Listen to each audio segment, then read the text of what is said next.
अस्सलाम वालेकुम नाजरीन, मैं आपका मेज़बान चौधरी सबर शराज। इस टाइम जी नाजी वीडियो दसी रही है जामा मस्जिद व मदरसा पीर मोहम्मद तीक रहमान फैज़पुर शरीफ नाज नैशिमन मैरिज हॉल चकसवाड़ी ज़िला मीरपुर कश्मीर। नाजरीन माशाल्लाह तक की सकड़े कितनी खूबसूरत मस्जिद बनती है।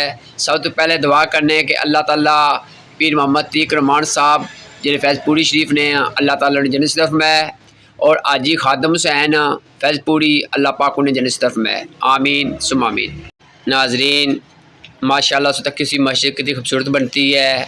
इतना जितने तालब इल्म पढ़ने उन्होंने खान पीन कपड़ा जुत्ती और राशन और रिहाइश इस सारा तमाम जनाब चौधरी अफ्ताब फैज़पुरी शरीफ साहब ने किया है। इस तो इलावा नाजरीन जेडे मौलवी साहब उन्हें जो तनख्वाह देने वो अपनी जेब ही दी चो साहब। मैं दुआ करना कि अल्लाह ताला इन्हें मजीद अच्छे कम करने तौफीक दे फरमाए। इन्हें जितने दोस्त यार इन्हें नाल जेडे अच्छे मशवरे दिए अच्छा कम करवाए अल्लाह ताला उन्हें सिद्ध है आमीन सुम आमीन।